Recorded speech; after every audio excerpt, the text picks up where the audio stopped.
Welcome to the Salmon Runs YouTube. Enjoy the video. In this video, I will show you how to make an enchilada casserole. First, gather all your ingredients, including corn or flour tortillas, your choice of protein like shredded chicken or seasoned ground beef, enchilada sauce, and plenty of cheese. Next, preheat your oven to 375 degrees Fahrenheit.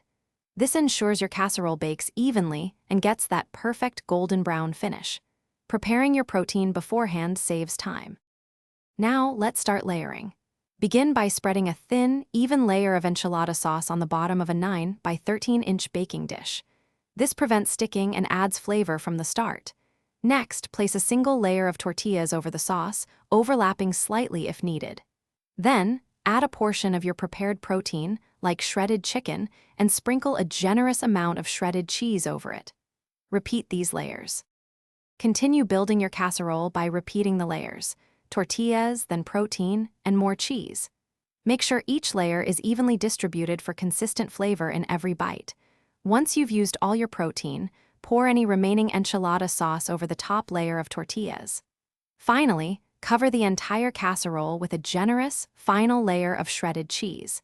This will melt into a delicious, bubbly crust. Place your assembled enchilada casserole into the preheated oven.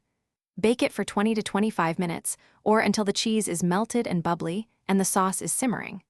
Once baked, remove it from the oven and let it rest for 5 to 10 minutes. This allows the casserole to set, making it easier to serve neat portions.